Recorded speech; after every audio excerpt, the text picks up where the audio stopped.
Welcome back to my YouTube channel. Now we are discussing correlation coefficient by direct method. ये simple methods हैं लेकिन मैंने सोचा चलो स्टार्ट इससे करते हैं डायरेक्ट मेथड्स. चलिए प्रॉब्लम ले लेते हैं. जो प्रॉब्लम गिवन है वो ये है जो हम लेने वाले हैं.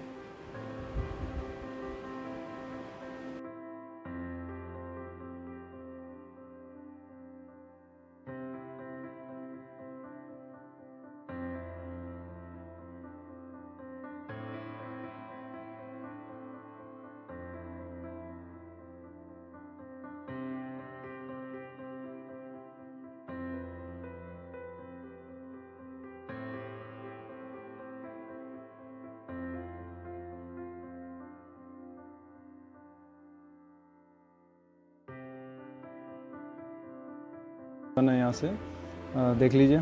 Calculate coefficient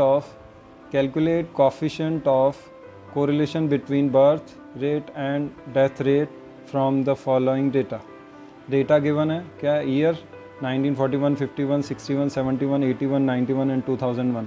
birth rate data मतलब ईयर के अकॉर्डिंग 24 एंड सो ऑन. और डेथ रेट है इस ईयर के अकॉर्डिंग गिवन है. अब आपको क्या करना है, जो बर्थ रेट है वो x है और डेथ रेट y है. ओके, तो इन दोनों में आपको कोरिलेशन कोफिशिएंट फाइंड करना है. मीन्स इन दोनों में कोई रिलेशन है या नहीं है, वो कोई रिलेशन कोइंसिडेंटली तो नहीं है, ये चेक करते हैं हम. बहुत सी बार ऐसा होता है जैसे rainfall and production of scooter, इनका कोई रिलेशन नहीं होता है लेकिन फिर भी उसमें कोरिलेशन कोफिशिएंट आ जाता है. तो वो एक एब्सर्ड कोरिलेशन कोफिशिएंट होगा क्योंकि उनका कोई आपस में रिलेशन नहीं होना.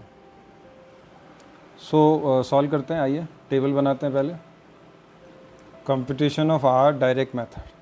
चलिए टेबल बना लेते हैं.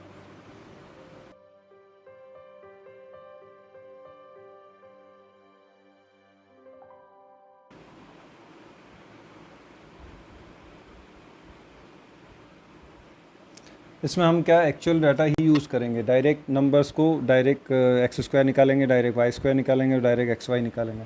इसलिए इसमें कोई ऑल्ट्रेशन नहीं है.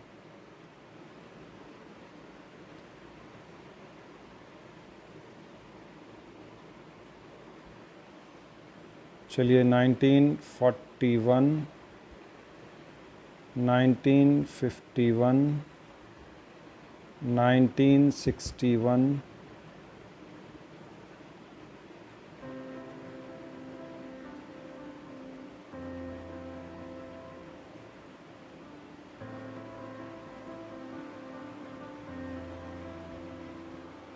बर्थ रेट है 24 जो गिवन है या नोट कर दीजिए. 26, 32, 33, 35, 30, 32.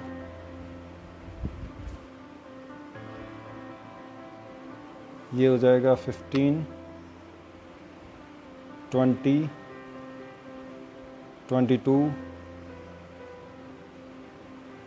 24, 27, 24 अगेन एंड 20. चलिए तो अब हम इसकी कैलकुलेशन स्टार्ट करते हैं. एक्स स्क्वायर निकालिए. एक्स स्क्वायर में इसका स्क्वायर करिए.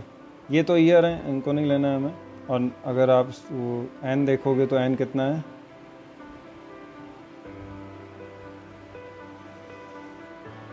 चलिए इसका स्क्वायर निकालिए. ये आप कैलकुलेटर से कर सकते हैं.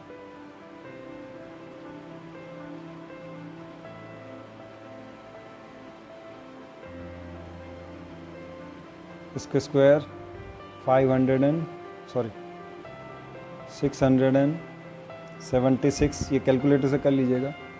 Don't waste in this so much of time. ज़्यादा इसमें टाइम वेस्ट करने की ज़रूरत नहीं है, आप डायरेक्ट कर सकते हैं.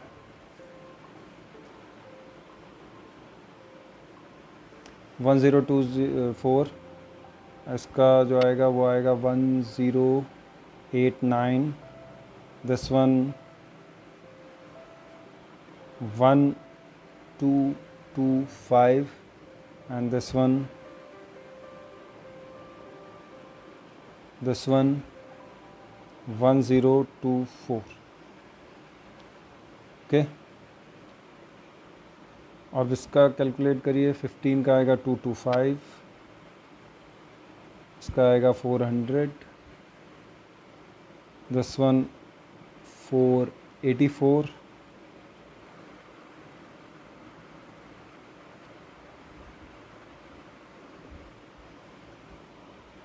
दिस वन आई थिंक 576 जो ये आया था, 726, सॉरी 29, 7 7 या 49 होगा ना इसलिए। देन 24 का 576, 400। चलिए अब एक्स वाई निकाल लेते हैं, दिस इंटू दिस, तो ये आएगा 360, this into this 520, this into this 704,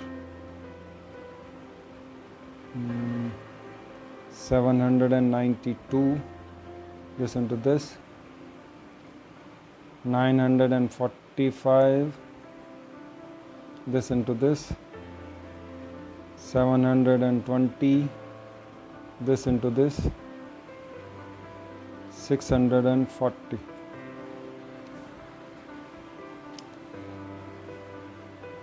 आप सम कर लीजिए इसका सम, ये टोटल करेंगे आप कैलकुलेटर से करिए। Summation of x is equal to 212, summation of y is equal to, सारा कैपिटल में लेना है, 152, summation of x square that is ये कॉलम, इसकी टोटल आएगी 6514, 6514, समेशन ऑफ y स्क्वेयर 3390। अब आप ये डाटा, इसीलिए शॉर्टकट मेथड यूज़ किया जाता है, ये डायरेक्ट मेथड है। डायरेक्ट मेथड में यही प्रॉब्लम आती है कि डाटा बहुत बड़ा होता है और उसको हैंडल करना मुश्किल होता है, बिना कैलकुलेटर के पॉसिबल नहीं है वो। तो ये आया है 40681। ओके, नाउ अब हम फार्मूला डायरेक्ट अप्लाई कर देते हैं। What is the formula of correlation coefficient? Correlation coefficient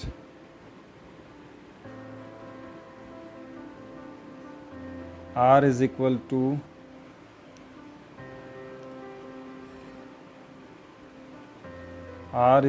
to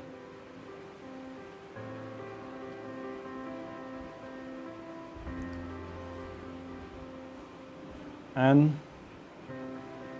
summation of x y capital X capital Y।